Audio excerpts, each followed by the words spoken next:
नमस्कार साथियों, मैं मनीष मिवाल आप सभी का आपके अपने चैनल में तहे दिल से स्वागत और अभिनंदन करता हूं। मैं उम्मीद करता हूं कि आप सभी शानदार, जबरदस्त और जिंदाबाद होंगे और आपकी जो तैयारियां हैं ना वो भी बिल्कुल शानदार, जबरदस्त, जिंदाबाद चल रही होंगी। और आज क्या लेकर के आए हो सर? आज कौन सा धमाका कर रहे हो? आज अपन लोग पढ़ रहे हैं राजनीतिक सिद्धांत, हमारे पॉलिटिकल थ्योरी वाली जो किताब है उसका पहला अध्याय। और पहला अध्याय हमारा क्या था? एक परिचय, सिर्फ और सिर्फ एक ही परिचय। और इस एक परिचय में आज हमारा लास्ट लेक्चर है। लेक्चर कौन सा है? 5। मतलब बताओ, परिचय में 5 लेक्चर निकाल दिए। ठीक है, कितना गजब का चैप्टर है। हमें राजनीतिक सिद्धांत क्यों पढ़ना चाहिए? अरे यार सर, बस यही तो बात है ना। आप भी सोच रहे होंगे सर, हम भी तो कब से यही कह रहे हैं हमें क्यों पढ़ना चाहिए। वाई सर, क्यों पढ़ना चाहिए? अब आप बोलोगे नहीं राजनीतिक सिद्धांत से आपके विचार बढ़िया होंगे, तो सर हमारे तो विचार ऑलरेडी बढ़िया। आप पूछ लो, पूरी दुनिया हमारे विचारों को जानती है सर। आप हमें हल्के में लेते हो सर? अरे नहीं सर, बहुत फेमस है, बहुत पॉपुलर है। ठीक है ना। अब आप ये कहोगे कि नहीं बेटा अच्छे व्यक्ति बन जाओगे, तो सर हम तो ऑलरेडी अच्छे ही हैं सर, हमें क्या कमी है। ठीक है ना। ऐसी सोच आप लोग रखोगे मुझे जरूर पता है, परंतु अब आपकी जो सोच है वो बदल देंगे। ठीक है ना। चलिए, हमें राजनीतिक सिद्धांत क्यों पढ़ना चाहिए? राजनीतिक सिद्धांत जब हम लोग पढ़ने की बात करते हैं तो हमारे दिमाग में कुछ सवाल आते हैं कि हम क्यों पढ़ें, हमें क्या जरूरत है। ये तो उन लोगों को पढ़ना चाहिए जिनको जरूरत है, अपन को तो कोई जरूरत नहीं। जैसे मैंने कहा कि अपन तो खुद को बहुत ज्ञानी महापुरुष समझते हैं। ठीक है, सारी दुनिया एक तरफ और अपन एक तरफ, ऐसा अपनी सोच है। आइए जानते हैं कि अब हम लोग ऐसा क्यों सोचते हैं, कौन कौन सी बातों पे सोच रहे हैं। आप भी बिल्कुल किताब लेकर के ऐसे बैठते होंगे, अरे यार समझ भी नहीं आ रहा। ठीक है ना। क्या है ये राजनीतिक सिद्धांत, क्यों पढ़ूं मैं, किसने बनाई ये पढ़ाइयां? ठीक है, सबसे पहला सवाल आपका, हमारे अपने राजनीतिक आदर्श हो सकते हैं, पर क्या हमें राजनीतिक सिद्धांतों के अध्ययन की भी जरूरत है? हाँ देखिए, सही बात है कि सर हमारे खुद के भी तो सिद्धांत हो सकते हैं, हमारे खुद के भी कुछ आदर्श हो सकते हैं, तो फिर हमें ये राजनीतिक सिद्धांत का अध्ययन की क्या जरूरत है? जब मेरे खुद के आदर्श है, मेरे खुद के सिद्धांत है, तो मैं ये राजनीतिक अध्ययन क्या मतलब है मुझे कौटिल्य के विचार पढ़ने से, अरस्तु के विचार पढ़ने से, डॉक्टर अंबेडकर, महात्मा गांधी के विचार पढ़ने से? मेरे खुद के विचार है सर, मैं क्यों पढ़ूं? Good question. क्या ये राजनीति करने वाले राजनेताओं के लिए, या नीति बनाने वाले नौकरशाहों के लिए, या राजनीतिक सिद्धांत पढ़ाने वाले अध्यापकों के लिए ज्यादा उपयुक्त नहीं है? तो अब आप ऐसा सोचोगे, सर सर सर सर देखिए, मेरे खुद के सिद्धांत है, मुझे क्या आवश्यकता है? फिर मैं बोलूंगा बेटा पढ़ो तो सही। अब फिर आप बोलोगे सर देखो पढ़ाना है ना, तो आप नेताओं को पढ़ाओ, उनके लिए जरूरी, क्योंकि वो देश को चलाते हैं। सर आप उनको पढ़ाओ जो नीति बनाने वाले नौकरशाह, सर जो आईएएस की तैयारी करते हैं, यूपीएससी करके देश को चलाएंगे, उनको पढ़ाओ। और सर ये जो अध्यापक पढ़ाते हैं ना, उनके लिए भी बढ़िया है। अब मेरा देखो यहाँ पे एक बात, पहली बात तो हो सकता है भविष्य में आप राजनेता हो। मैं उम्मीद करता हूं भविष्य में आप में से कोई बच्चा होगा जो देश का प्रधानमंत्री बनकर के बैठा हुआ होगा, और जिस दिन आप प्रधानमंत्री या किसी राज्य के मुख्यमंत्री बनकर के बैठे होंगे, और अगर आप मेरे पास कॉल करेंगे सर कि मनीष सर मैं इस राज्य का आज मुख्यमंत्री हूं, प्रधानमंत्री हूं, तो कितना प्राउड महसूस होगा। तो आप भी तो नेता बन सकते हो। दूसरा, नौकरशाह, तो अपन तो तैयारी कलेक्टर वाली कर रहे हैं यार, तो अपना तो पढ़ना बहुत जरूरी है। और फिर तीसरा कहा कि सर अध्यापकों को, तो अब एक बात बताओ, जब तुम स्टूडेंट ही नहीं पढ़ोगे तो फिर हम अध्यापकों का क्या काम है यार? हम क्यों पढ़ते हैं? आप लोगों को पढ़ाने के लिए, आपको बेहतर बनाने के लिए। अगर मुझे भी ये कह दिया जाए कि आज से देश में ये कानून आ जाए कि भाई कोई भी टीचर नहीं पढ़ाएगा क्योंकि स्टूडेंट्स ही नहीं है, तो फिर टीचर की पढ़ाई कोई क्यों करेगा भैया, बताओ ना। तो अध्यापकों के लिए भी जरूरी है, इसलिए क्योंकि आपको पढ़ाना है।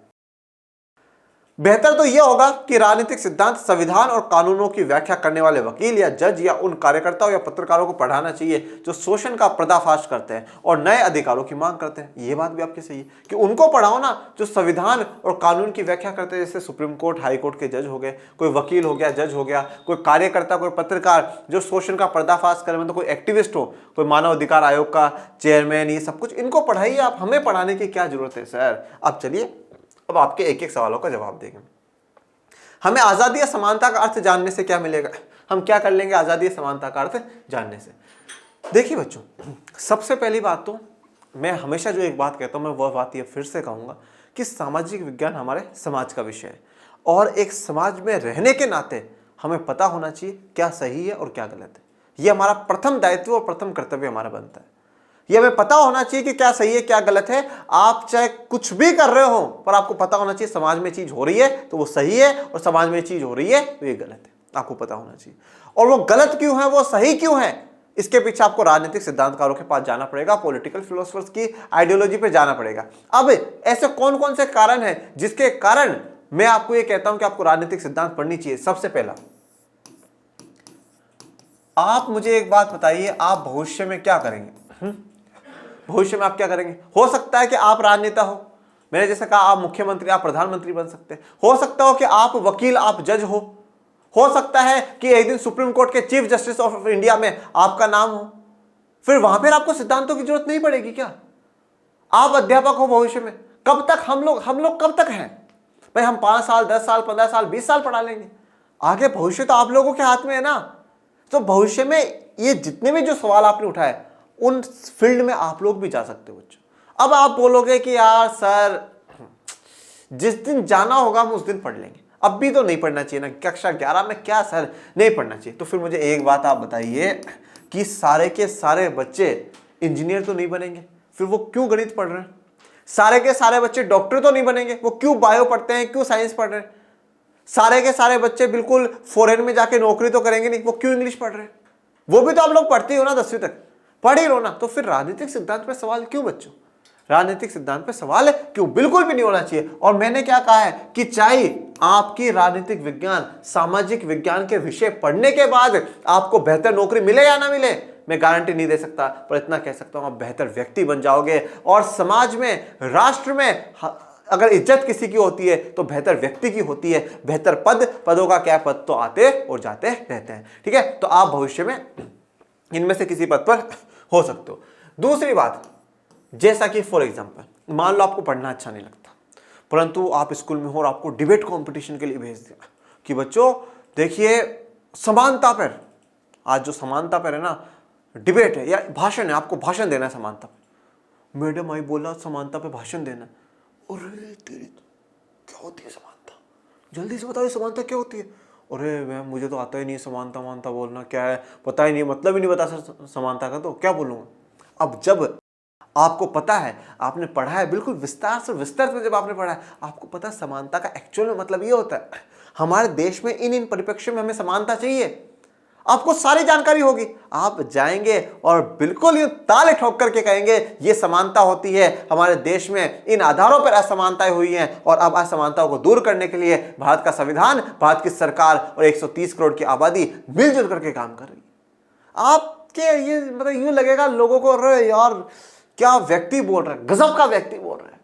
मतलब आपके जो भाषण जब आप देंगे वो भाषण गजब के हो जाएंगे वो भाषण। अब वहां पर जाकर के वहां उन भाषणों में अपन को साइंस में तो नहीं जोड़नी, अपन को यही बातें बोलनी है। और आप कभी भी देख लीजिएगा ये डिबेट ये इन्हीं मुद्दों पर होती हैं, आर्ट्स वाले मुद्दों पर ही होती हैं। कोई कभी साइंस वाले मुद्दों पर डिबेट नहीं करता है कि गुरुत्वाकर्षण बल के फायदे बताइए और गुरुत्वाकर्षण बल गुरुत्वाकर्षण ही क्यों हो। ठीक है ना, ये बोलेंगे, पर ये जरूर पूछ लेंगे कि भैया बताओ कि ये जो चीज है ना भाई, प्रधानमंत्री ही क्यों और कोई सा क्यों नहीं। तो भाषणों में आपकी जो ताकत आएगी वो राजनीतिक सिद्धांतों से ही आएगी। इसके अलावा सबसे इंपॉर्टेंट जो मैं जीवन में मानता हूं, आपको तर्क संगत बनाएंगे, तर्क संगत बनाने का पीछे कारण देखिए मैं आपको बताता हूं, एक दो आप उदाहरणों को समझिए। पहली बात तो ये किताब आप खुद भी तो पढ़ सकते थे, आपकी कक्षा 11 के हिसाब से बनाएगी। आपको मेरी जरूरत क्यों है, आपको टीचरों की जरूरत क्यों है। आप कक्षा 11 की ज्योग्राफी आप खुद भी पढ़ सकते थे, क्या जरूरत थी मोनू सर की, क्या जरूरत थी आर्ट्स के चैनल की। जरूरत इसलिए थी क्योंकि उन चीजों को हमने शायद ज्यादा गहराई में जाकर के पढ़ा है, उन चीजों को शायद हमने ज्यादा अच्छे से महसूस करा है और उनको हम अपने विचार जोड़ कर करके आप लोगों तक लेकर के आते हैं। ठीक है, जैसे हमने कॉलेजियम सिस्टम पर चर्चा करी थी, हमने रिजर्वेशन सिस्टम पर चर्चा करी थी, हम अन्य अन्य मुद्दों पर अलग अलग चर्चा करते हैं जब लेक्चर्स आता है। हमने पूरे आर्टिकल 14 से लेकर 32 तक एक एक आर्टिकल पर चर्चा करी थी कि जो दंडात्मक निरोध है वो सही है या जो प्रिवेंटिव और पुनिटिव डिटेंशन है वो सही है, पूरी विस्तार से। उसमें मैंने अपनी बातें भी लिखी, मेरे हिसाब से ऐसा होना चाहिए, मेरे हिसाब से ऐसा होना चाहिए। अब मान लो मैं हवा में ही कोई बात बोल दूं, जैसे मान लो कि ये एक एक्स बच्चा है, मैं बोल दूं एक्स बच्चा गलत है, आप बोलोगे सर क्यों गलत है, मैंने बोला गलत है, चुप गलत है। अब तो आप बोलोगे सर गलत क्यों है, मतलब बता नहीं पर गलत है, तो आप क्या मान लेंगे, क्या नहीं मानेंगे। पर मैं ये बोलूं कि एक्स बच्चा इन कारणों के कारण गलत है, मैंने 10 पॉइंट गिना दिए, फिर आप मानोगे हाँ सही बात है। तो मेरे पास कुछ पॉइंट्स थे, और जब हम इन किताबों को पढ़ते हैं ना तो जो समाज के मुद्दे हैं ना उनके परिप्रेक्ष्य में हमारे पास पॉइंट्स आते हैं, समानता, समानता ये होती है समानता। कि समानता को सुकरात ने इस प्रकार से समझाया था, प्लेटो ने इस प्रकार से समझाया था। समानता की मुख्य जो बातें हैं वो ये मुख्य बातें हैं। आप हर चीज के पीछे आपके पास रीजंस, आपके पास आइडियाज होंगे, और जो व्यक्ति रीजंस देता है, जो व्यक्ति आइडियाज देता है, वही व्यक्ति का समाज में सम्मान होता है बच्चों। उसी व्यक्ति का क्या है, समाज में सम्मान होता है। कोई बिल्कुल भी उल्टी बात करेगा, अरे अरे ठीक है ठीक है ठीक है, कोई नहीं सुनेगा, अरे बोले पागल है, कोई बात सही बात तो करता नहीं। तो आपका भविष्य इनमें हो सकता है। आप जब भाषण देंगे तब आपके काम आएंगे, आपको तर्क संगत बनाएंगे, और इन सभी चीजों में बेहतर होने से एक पॉइंट आपकी किताब में नहीं दे रखा है, पर मैं जोड़ देता हूं कि आपको एक बेहतर इंसान बनाएंगे। और जैसा जो मैं हमेशा कहता हूं कि व्यक्ति ऊपर वाले ने बनाया है, व्यक्तित्व हमें बनाना है। पर्सन उसने बना दिया, पर्सनैलिटी हमें बन करके दिखाना है। और पर्सनैलिटी जो बन सकता है वो आर्ट्स वाला बच्चा बन सकता है, वो आर्ट्स वाला व्यक्ति बन सकता है। तो बेहतर इंसान जो बनाएंगे ना, वो हमें ये विचार बनाएंगे। बेहतर जो विचार है, बेहतर विचार ही हमें बेहतर इंसान बनाते हैं, और वो बेहतर इंसान बनने के लिए हम इन विचारों को पढ़ते हैं। आइए जानते हैं कि किताब में और क्या बता रखा है, उन पे विस्तार से और विस्तृत में चर्चा कर लेते हैं।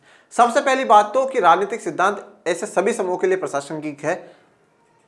छात्र के रूप में हम भविष्य में उपरोक्त पेशों में से किसी एक को चुन सकते हैं, और इसलिए परोक्ष रूप से ये अभी ही हमारे लिए प्रासंगिक है। प्रासंगिक का मतलब होता है बच्चों रिलेवेंट, कि हमसे रिलेटेड है या नहीं है, रिलेवेंट है, मतलब हमसे जुड़े हुए हैं, वो आज भी वो बातें सही है, उसमें गलत नहीं है कुछ, ठीक है ना। अगर मैं आज भी कहूँ कि भेदभाव, तो भेदभाव को ऐसा नहीं कि और क्यों, व्हाट इज डिस्क्रिमिनेशन सर, ऐसा नहीं होता है, दिख रहा है समाज में, सोसाइटी में दिख रहा है, ठीक है। तो वो बातें आज भी रिलेवेंट है, वो जुड़ी हुई है। और जैसा आप लोगों ने कहा कि टीचरों को पढ़ना चाहिए, पॉलिटिशियंस को पढ़ना चाहिए, संविधान की व्याख्या करने वालों को पढ़ना चाहिए, जज को, वकील को पढ़ना चाहिए, ये राजनीतिक सिद्धांत हाँ ऐसे सभी समूहों के लिए प्रासंगिक है, सभी को पढ़ना चाहिए, नो डाउट, ठीक है। पर भविष्य में आप भी तो इन उपरोक्त पेशों में से किसी में जाएंगे, इसी में तो आप अपना भविष्य बनाएंगे। कोई इंजीनियर बनेगा, सॉरी कोई वकील बन जाए, कोई चीफ मिनिस्टर बन जाए, कोई प्राइम मिनिस्टर बन जाए, तो आप लोगों के लिए परोक्ष रूप, मतलब डायरेक्टली क्या है, ये आज भी आपके लिए रिलेवेंट है। जैसे मैंने तस्वीर दिखाई है कि आप यहाँ पर पढ़ करके क्या है, एक बेहतर भविष्य करेंगे। और मैं तो कहता हूँ सभी समूह के लिए जरूरी है, बिल्कुल जरूरी है। मैं तो इतना सरकार से निवेदन करता हूँ कि कक्षा 6 से लेकर के कक्षा 12वीं तक सभी बच्चों को कक्षा 6 से 12वीं तक देश का संविधान पढ़ाया जाना चाहिए। सभी को संविधान पढ़ाया जाना चाहिए। आप जिस देश में रहते हैं, अगर उस देश का विधान आपको नहीं पता है तो बहुत शर्मिंदगी की बात है। मैं सोशल मीडिया पर देखता हूं लोग फालतू की अफवाहें फैलाते हैं कि देश के संविधान में ही है। अरे कौन सी जगह से पढ़ रहे हो भाई, कहां पे लिखा हुआ है? फालतू की अफवाहें फैला देंगे कुछ भी, तो वो पढ़ाना चाहिए। आप चाहे साइंस ले ली हो, चाहे कॉमर्स ले लिया हो, चाहे आपने आर्ट्स में कोई सी सब्जेक्ट लिया हो, पर संविधान पढ़ाना चाहिए। जब कक्षा 12 से बाहर बच्चा निकले तो उसको पता हो मेरे ये मौलिक अधिकार है, मेरे ये कर्तव्य है, मुझे ये देश को लौटाना है, और अच्छे टीचर्स के द्वारा ही पढ़ाया जाना चाहिए।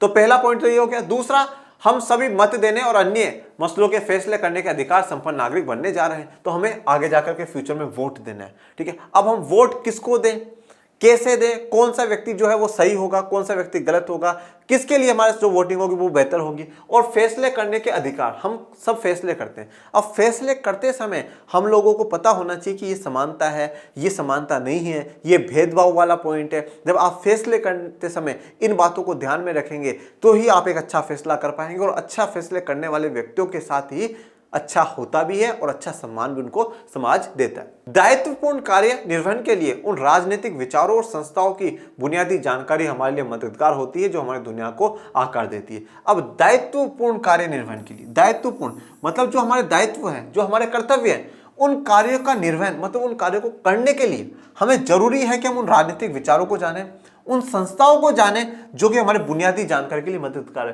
भाई जैसे कि मान लीजिए मैं कोई काम करता हूं तो मुझे पता होना चाहिए कि देश के कानून के पक्ष में है या विपक्ष में। विपक्ष में होगा तो मैं नहीं करूंगा, मैं छोड़ दूंगा। या मुझे पता है कि नहीं भाई ये बात समानता की है, असमानता की है, मैं सही करूंगा, जो सही होगा वो करूंगा। तो आपको बेसिक बात पता, भाई आप अपना कर्तव्य करने जा रहे हैं, आप अपनी ड्यूटी फुलफिल करने जा रहे हैं, आप अपने कर्तव्य को निभा रहे हैं, तो कर्तव्य को निभाते समय आपको कुछ बातों का तो ध्यान रखना पड़ेगा ना। जैसे मान लीजिए मैं आज यहाँ पे आपको पढ़ाने आ रहा हूँ, तो मैं पढ़ाने आ रहा हूँ तो मेरा कर्तव्य क्या है कि मैं आपको पढ़ाऊँ, पर मुझे इन बातों का भी ध्यान रखना है कि मैं बेहतर से बेहतर आपको पढ़ाऊँ, कोई गलत बात मैं आपको ना बोलूँ। तो क्या होता है कि जब दायित्वपूर्ण कार्य निर्वहन हम लोग कर रहे हैं तो उन विचारों और संस्थाओं की बुनियादी जानकारी हमारे लिए जरूरी है, जो कि हमारी दुनिया को क्या है, आकार दे रही है। ये मैंने एक मतदान पेटी दिखाई है मतदान के लिए कि भाई हम मत दे रहे हैं। सूचनापरक समाज में यदि हमें ग्राम सभा में सहभागी होना है या वेबसाइट और मतदान पर अपनी राय पेश करनी है तो हमारा तर्कशील और जानकार होना निर्णायक होता है। आज सब कुछ क्या है, सूचनापरक समाज है। सूचनापरक समाज मतलब सबके पास सूचना है। अगर आपको मान लीजिए किसी मुद्दे पर बोल दिया बात करने के लिए, आप थोड़ा सा भी गलत बोलोगे ना, दूसरे लोग क्या फट देने पकड़ लेंगे, अरे देखो ये बात गलत बोल रहा, ये सही नहीं है। क्योंकि जितनी इंफॉर्मेशन आपके पास है उतनी दूसरे के पास भी है। अगर आप मुझे कोई बात ला करके बोलोगे देखो देखो सर ये भारत की राजधानी ये है, मैं आपको फट देनी सही इंफॉर्मेशन दे दूंगा, देखो बेटा, क्योंकि सूचना मेरे पास भी और आपके पास भी है। अब इतनी सूचना आजकल इंफॉर्मेशन बिल्कुल मुफ्त में मिल जाती है। तो ऐसे समाज में हमारे लिए जरूरी है कि हम तर्कशील बनकर के रहें। अगर कोई व्यक्ति बोले ये बात, रुको रुको जरा, देखो ये बात सही है, फिर वो बोले नहीं नहीं नहीं यार देखो भैया ये तो ऐसा था, अरे रुक, तो इसके पॉइंट में ये पॉइंट है। मतलब आप जितना पढ़ोगे ना उतने आप तर्कशील बनोगे, आप तर्क दोगे, रीजंस दोगे, आइडियाज दोगे, और उन आइडियाज पे जब काउंटर आइडिया आएगा, मतलब उसके वापस कोई आपको जवाब देगा, फिर आप उसको जवाब देने के लिए तैयारी करोगे, तो आपके जो विचार हैं वो बेहतर बन जाएंगे। मैं हमेशा बात करता हूं दृष्टि आईएएस के डॉक्टर विकास दिव्यकीर्ति सर की। क्यों करता हूं? क्योंकि वो व्यक्ति सच में गजब के, वो पता नहीं कितने ही लोगों की बातों के जवाब देते, ऐसा व्यक्ति है, गजब के व्यक्ति हूं। ठीक है, क्यों? क्योंकि तर्कशील को वो खूब किताबें पढ़ते हैं, खूब ज्ञान अर्जित कर रहे हैं। तो आज उनको डिफीट करना ऐसा ही नहीं है कि आप जाके उनको कुछ बोल दो कि हाँ सर देखिए भारत की राजधानी है, वो मान लेंगे हाँ हाँ बेटा भारत की राजधानी है। नहीं, वो आपको पता नहीं कब से कब का इतिहास खोल करके दे देंगे और बोलेंगे देखो बेटा जाओ, बच्चे हो भी जा करके पढ़ो। ठीक है, तर्कशील और जानकार होना निर्णायक होता है हमारे लिए। यदि हम मनमाने तरीके से अपनी वरीयताएं प्रकट करें तो हम ज्यादा प्रभावी नहीं होंगे। अब हम कोई भी बात हमारे मनमाने तरीके से करें, नहीं मैंने बोल दिया ना बस ये है तो यही होगा, कोई भी बात आप जब मनमाने तरीके से करोगे तो आप ज्यादा प्रभावी नहीं होंगे। ठीक है, हमेशा देखिए एक अच्छे वक्ता की एक अच्छी पहचान ये होती है, वो अच्छा श्रोता होता है। आप जब भी कभी कुछ बोल रहे हैं ना, सबसे पहले तो सुनिए, चाहे वो व्यक्ति आपके विपक्ष में ही बोल रहा हो, आपकी विचारधारा के विपक्ष में बोल रहा हो, सुनिए शांति से, बी पीसफुल। ठीक है, अब फिर आप बोलिए। देखिए आपने भाई साहब ये 3 पॉइंट रखे थे, मैं तीनों पॉइंटों का जवाब देता हूं। पहली बात ये, दूसरी बात ये, तीसरी बात ये। बिल्कुल आप मनमाने ढंग से नहीं, है मैं बोल रहा हूं सही है, सही नहीं भाई, जवाब दे, रीजंस दे, बता कहां से ये बात, कौन सी किताब से, कौन से पन्ने से तूने बात उठाई और क्यों बोल रहा है। आपको बिल्कुल गजब का जवाब आपको देना होगा कि सामने वाले पर भी आपका प्रभाव चला जाए कि हाँ यार व्यक्ति सच में गजब बोल रहा है। ठीक है, तो हमें प्रभावी बनने के लिए इन चीजों को पढ़ना पड़ता है। हम मनमाने तरीके से कोई भी काम नहीं कर सकते, और मनमाने तरीके से करेंगे तो कोई भी नहीं मानेगा। लेकिन यदि हम विचारशील और परिपक्व हैं तो हम अपने साझा हितों को गढ़ने और व्यक्त करने के लिए नए माध्यमों का उपयोग कर सकते हैं। यदि हम विचारशील है, विचारशील मतलब जो विचार करता हो, हर चीज पे विचार करता हो, ठीक है, ये सही है या ये गलत है, ठीक है ना, ये उचित होगा या अनुचित होगा, ये अगर इस रास्ते पे मैं जाता हूं तो सही है या गलत है। अगर आप विचारशील होंगे, आप परिपक्व हैं, परिपक्व का मतलब होता है मैच्योर। मैच्योर की हमेशा एक निशानी होती है कि वो सारे काम सोच समझ करके करता है। देखो कभी जैसे मान लो आज आप बच्चे हो, आपसे कोई गलती हो जाए तो घर वाले क्या कहेंगे, बच्चा है, और आज मैं कर दूं चाटे दे करके रुलाए अब कहेगा बच्चा है, बुढ़ापा आ गया तेरा, उम्र निकली जा रही है तेरी, अभी भी बच्चा हूं, नहीं ना, क्यों? क्योंकि मुझ में मैच्योरिटी, उम्र के साथ मैच्योरिटी। दूसरा, कभी कभार आप बहुत से ऐसे लोगों को देखते हो जिनकी उम्र कम है पर बातें गजब की करते हैं, समय से पहले मैच्योरिटी, परिपक्वता है। क्यों? और वो परिपक्वता किससे पता चलती है? बातों से पता चलती है। आज मैं जाकर के फालतू बातें करूं, फालतू मजाक करूं तो आप कहोगे यार पागल व्यक्ति रे, पर आज बिल्कुल तर्क के साथ, रीजंस के साथ मैं बात करूं तो आपको क्या लगेगा, अरे बहुत गजब के व्यक्ति, परिपक्व व्यक्ति हैं, अच्छी बातें करते हैं। जैसा कि जब हम लोग संविधान वाली किताब पढ़ रहे थे तो मैं आपको कभी जवाहरलाल नेहरू का कोटेशन के साथ प्रूफ कर रहा था कि ये बात ऐसी है, कभी के मुंशी जी का लेकर के आ रहा था, कभी बाबा साहब अम्बेडकर का लेकर के आ रहा था, कभी किसी जो दूसरे नेता जो संविधान सभा में बैठे हो तो उनका लेकर के आ रहा था। क्यों? क्योंकि अपनी बात को मजबूत बनाने के लिए।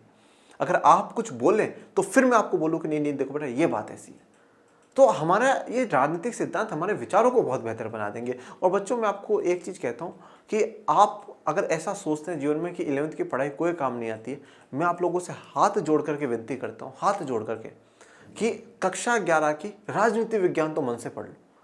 चाहे कक्षा 12 की जो राजनीति विज्ञान है ना, आप अगले साल के अक्टूबर नवंबर में जाकर के शुरू कर लेना, मैं मना नहीं करता हूँ। पर कक्षा 11 की राजनीति विज्ञान को ना अपने अमृत मान करके पी जाओ बच्चों। जीवन बदलने वाली किताबें हैं, जीवन बदलने वाली। और जिनको मैं अर्थशास्त्र पढ़ाता हूं मैं उनको ये कहता हूं आप कक्षा 12 की पढ़ लेना, 11 की थोड़ी बहुत ऊपर नीचे भी चलती है, कोई बात नहीं, 12 की पढ़ लेना। पर आप लोगों से हाथ जोड़ के निवेदन करता हूं कि आप 11वीं की राजनीति विज्ञान पढ़ लो बेटा, बहुत जरूरी है, जीवन बदल जाएगा आपका। मैंने खुद ने ये चीजें पढ़ी है, जब मैं आपको कह रहा हूं। ओके, तो परिपक्व आप लगेंगे और आप अपने साझा हितों को, आप अपने हितों को ठीक है गढ़ने में और उन्हें व्यक्त करने में नए माध्यमों का उपयोग करेंगे। जैसे मैंने सूचना परक समाज में दिखाया कि अब आजकल सबके दिमाग में कुछ ना कुछ सूचना है, परंतु दुख इस बात का है कि काफी लोगों के पास गलत सूचना है। कहीं से भी कोई बात फॉरवर्ड होकर के आ जाती है तो उसको मान लेते हैं। ठीक है, भगवान बुद्ध कहते थे कि तो अपो दीपो भव, मतलब स्वयं के दीपक स्वयं बनिए आप। ठीक है, कोई किसी की बात इसलिए मत मानिए कि ये कह रहा है, नहीं, आप खुद उसकी जांच परख करिए। पर हम लोग क्या है ना कि हम सब हमारा सब कुछ भुला चुके हैं। हम पता नहीं, हम आजकल नई ट्रेंड में चल रहे हैं, कुछ भी कोई बोल रहा है हम उसको मान लेते हैं, कुछ भी हम खुद जाकर के सर्च नहीं कर रहे। ठीक है, वो कह रहा है कि सरकार मुर्दाबाद मुर्दाबाद, मैंने मान लिया सरकार मुर्दाबाद। मैंने ये जाकर के नहीं देखा कि जिस बिल का विरोध कर रहा है वो सच में मुर्दाबाद कह रहा है, सही है या नहीं सही। वो कह रहा है सरकार जिंदाबाद जिंदाबाद, मैंने मान लिया सरकार जिंदाबाद, पर मैंने नहीं देखा कि जिस पक्ष में बात कर रहा है वो सही है या गलत है। तीसरी बात यह है कि आजादी, समानता और धर्मनिरपेक्षता हमारे जीवन के अमूर्त मसले नहीं है। देखिए, अब आजादी, समानता, धर्मनिरपेक्षता ये हमारे जीवन से कोई अलग मसले नहीं है कि बिल्कुल अलग हो, कोई पता ही नहीं हो मैं तो अरे क्या, अरे आजादी समानता अपन से तो दूर दूर का मामला ही नहीं है। ठीक है ना, ऐसा परिवारों, विद्यालयों, महाविद्यालयों, व्यवसायिक केंद्रों आदि में तरह तरह के भेदभावों का हम प्रतिदिन सामना करते हैं। आप परिवार में, ठीक है, विद्यालय में, हो सकता है जैसे परिवार में जैसे कभी आपके पापा मम्मी कहते हो कि नहीं देखो बेटा बिटिया है, इसको ज़्यादा पढ़ा करके क्या करेंगे, ये भेदभाव आप लोग देख रहे होंगे। विद्यालय में आप देखते होंगे कि जाति के आधार पर आपने देखा, जैसे अपन कहते थे कि डॉक्टर अम्बेडकर को स्कूल से बाहर बैठ करके पढ़ना, क्लास से बाहर बैठ करके पढ़ना पड़ता था। ठीक है ना, आज भी विद्यालय में काफ़ी जगह जाएंगे तो आपको जाति के आधार पर भेदभाव, महिलाओं लड़कियों को पढ़ने पर बैन, ऐसी चीज़ आपको देखने को मिलती है। महाविद्यालयों में वैसी बातें, व्यवसायिक केंद्रों में भी आपको देखने को मिलता होगा। तो प्रतिदिन हम किसी ना किसी आधार पर कोई ना कोई भेदभाव को देखते हैं। मतलब ये जो मुद्दे हैं ना, ये हमसे कोई अलग नहीं है, हमसे अलग नहीं है। ठीक है, जैसे मैंने यहाँ पर तो जो तस्वीर दिखाई है वो एक रंग के आधार पर दिखाई है कि भाई जो अफ्रीका में पहले होता था, अफ्रीका में और अमेरिका में पहले हुआ करता था, जो काले लोग हैं, अश्वेत लोग हैं, उनके लिए बिल्कुल सारी व्यवस्थाएं अलग ही होती थी, पानी पीने का, चाय कॉफ़ी का, सब कुछ जो है वो अलग ही हुआ करता है। ये भी भेदभाव है। हम स्वयं भी अपने से भिन्न लोगों के प्रति पूर्वाग्रह रखते हैं, चाहे वे अलग जाति के हों या अलग धर्म के अथवा अलग लिंग या वर्ग के। और हम सभी है ना, हम खुद से जो अलग लोग हैं ना उनके प्रति एक पूर्वाग्रह का मतलब हम पहले से उनके लिए कुछ दिमाग में बना करके बैठे। मेरी जो जाति है ना, जो भी हो, मैं अपने से दूसरी जाति वालों के लिए एक दिमाग में बना करके बैठता हूं, यानी कि इस जाति के लोग हैं ऐसे ही होंगे। ठीक है ना, तो मैंने ऑलरेडी बना ली, ये इस धर्म के लोग हैं, ये ऐसे ही होंगे, ये इस लिंग के हैं, ऐसे ही होंगे, ये अमीर गरीब, ये उस जाति का, इस जाति, इस धर्म का, इस वर्ग का होगा, ऐसे ही है। मतलब मैंने खुद के सारे वर्गों को छोड़ करके अपने दूसरे वर्गों के प्रति कुछ ना कुछ पूर्वाग्रह होता ही होता है, चाहे वो अच्छा बुरा व्हाटएवर जो भी हो, पर होता है हमारे दिमाग में, सबके दिमाग में होता है। ये मत कहना नहीं नहीं नहीं नहीं सर हमारे तो नहीं। यदि हम उत्पीड़ित महसूस करते हैं तो हम पीड़ा का निवारण चाहते हैं, और यदि उसमें विलंब होता है तब हम महसूस करते हैं कि हिंसक क्रांति उचित है। जब हम पे उत्पीड़न होता है, जब हम पे शोषण होता है, ठीक है, हमारे साथ भेदभाव होता है, तो फिर हम लोग सोचते हैं कि इस पीड़ा का निवारण चाहते हैं। जैसे आपके साथ मौलिक अधिकारों का उल्लंघन हुआ, आप सुप्रीम कोर्ट भाग करके गए क्योंकि आपको मौलिक अधिकार मिलने चाहिए, तो पीड़ा का निवारण आप लोग चाहते हैं, और उसमें विलंब होता है, अगर आपको देरी होती है, अगर आपको न्याय नहीं मिल पाता, तो फिर आप सोचते हैं कि हिंसक होना ज़्यादा बेहतर है। ठीक है ना, अब हम हिंसा करेंगे, सड़कों पर उतरेंगे, ठीक है, और आप इसी प्रकार से आंदोलन करते हैं और यूं लगाते हैं कि स्टॉप, ये जो उत्पीड़न हो रहा है वो स्टॉप, यहाँ पे पुलिस खड़ी है। राजनीतिक सिद्धांत बस यही करता है कि वह हमें राजनीतिक चीजों के बारे में अपने विचारों और भावनाओं के परीक्षण के लिए प्रोत्साहित करता है। अब राजनीतिक सिद्धांत क्या कर रहा है कि हमारे जो विचार हैं और हमारे जो भावनाएं उनका परीक्षण का मतलब क्या करता है, टेस्टिंग करवाता है, हमारे विचार सही हैं या गलत है। अगर आज मान लीजिए मैं खुद पॉलिटिकल थ्योरी पढ़ा रहा हूं और मैं किसी के साथ लिंग के आधार पर, जाति के आधार पर भेदभाव करता हूं, तो फिर तो मतलब धिक्कार है मेरा टीचर होना और धिक्कार है मेरे जीवन पे। सही बात बता रहा हूँ। और मैं एक बात हमेशा जीवन में कहता हूँ लोगों को कि आप बड़ी से बड़ी डिग्री ले लीजिए, अगर आपके दिमाग में अभी भी कूड़ा भरा हुआ है, अगर आपके दिमाग में अभी भी गार्बेज भरा हुआ है कि भाई जाति के आधार पर भेदभाव, धर्म के आधार पर एक मानसिकता रखना, लिंग के आधार पर एक मानसिकता रखना, तो मैं आपको कहता हूँ कि आप जिन किताबों से आपने पढ़ा उन किताबों को जला दीजिए। आपका मनुष्य होना ही बेकार है। अगर अभी भी आप इतना पढ़ कर के भी अगर आप इतनी तुच्छ मानसिकता रखते हैं तो फिर मेरी नज़र में वो लोग मनुष्य ही नहीं है, वो मनुष्य ही नहीं है। ठीक है ना। तो भावनाओं को परीक्षण देता है कि अब जब मैं किसी के साथ भेदभाव करूँ तो मैं सोचूंगा यार मैंने सुकरात के विचार पढ़े, क्या मैं उन विचारों पर खड़ा हुआ हूँ, सही हूँ क्या मैंने उस महापुरुष के विचार पढ़े, सही हूँ क्या। मतलब मुझे हमें समाज की जो दृष्टि है ना, उस समाज की दृष्टि को देखने की कोशिश, हाँ ये व्यक्ति कर रहा है, सही कर रहा है, गलत कर रहा है। आपका परीक्षण टेस्टिंग के लिए आपको आधार मिल जाता है कि इनके विचार हमें देख करके, इनके विचार आधार बना करके मानते हैं कि सही है या गलत है। थोड़ी अधिक सतर्कता से देखने भर से हम अपने विचारों और भावनाओं में उदार होते हैं, और धीरे धीरे अगर हम इन विचारों को पढ़ते हैं और उन्हें जीवन में उतारते हैं तो हम उदार होते हैं। हम किसी के प्रति कोई कठोर नहीं होंगे। और कभी एक बात ये भी ध्यान रखिएगा, आपको कभी किसी एक विचारधारा से बंधना भी नहीं है कि हाँ भाई, जैसे मैंने क्या कहा, भगवान बुद्ध कह रहे हैं कि आप स्वयं भी जांचो कि वो चीज़ सही है या गलत है। हमें कभी बनना भी नहीं। तो हम धीरे धीरे इन विचारों को पढ़ते पढ़ते उदार होते हैं, हाँ ये बात सही है, ये गलत है, सही इसलिए, गलत इसलिए, वो सारे कारण पक्ष विपक्ष रखे जा सकते हैं। और लास्ट और फाइनली छात्र के रूप में हम बहस और भाषण प्रतियोगिता में हिस्सा लेते हैं। तो हम सब स्पीच कंपटीशन में, डिबेट कंपटीशन में हम सब हिस्सा लेते हैं। आपने भी लिया होगा, मैंने भी लिया है। मैंने तो एक बार डिबेट कंपटीशन में प्राइज भी जीता था। ठीक है ना। तो आप लोग भी बताइए, आप लोग भी हिस्सा लेते हैं या नहीं लेते? लिया करो। ठीक है ना। और अगर आपने ये मन में डर है कि नहीं सर हमसे बोला नहीं जाएगा, कोई बात नहीं, एक बार बिंदास होकर के बोल के आओ, मस्त। ठीक है। हमारी अपनी राय होती है कि क्या सही है, क्या गलत है, क्या उचित है और क्या अनुचित है, पर यह हम नहीं जानते कि वो तर्कसंगत है या नहीं। हम सबके अपनी राय होती है, आपकी हर मुद्दों को लेकर के अपनी राय होगी। ठीक है। परंतु हम ये नहीं जानते कि वो जो हमारी राय है वो सही है या नहीं है, वो तर्कसंगत है, क्या वो सच में मानने लायक है, रीजनेबल है या नहीं। तो अब इसके लिए हमें दूसरों के ऐसे विचार पढ़ने चाहिए, हाँ वो ये बोलता था। ठीक है ना। हम कोई बढ़िया जो फेमस जो टीचर्स होंगे उनके विचार सुनेंगे कि वो क्या कह रहे हैं। ठीक है। फिर हम अपने आधार बना लेते कि हाँ हम सही है या गलत है। तर्कसंगत ढंग से भेष करने से कौशल वैश्विक सूचना व्यवस्था में महत्वपूर्ण गुण साबित होता है। जब आप तर्कसंगत ढंग से बहस करते हैं, डिबेट करते हैं, ठीक है, आप डिबेट कर रहे हैं, बहस कर रहे हैं कि हाँ भाई ये सही है, ये गलत है, पर तर्कसंगत हर बात के पीछे आप रीजंस देकर के, आइडिया देकर के कर रहे हैं, तो ये पूरी दुनिया का एक कौशल है, सबसे इंपॉर्टेंट कौशल, सबसे इंपॉर्टेंट टैलेंट है, और ये महत्वपूर्ण गुण है।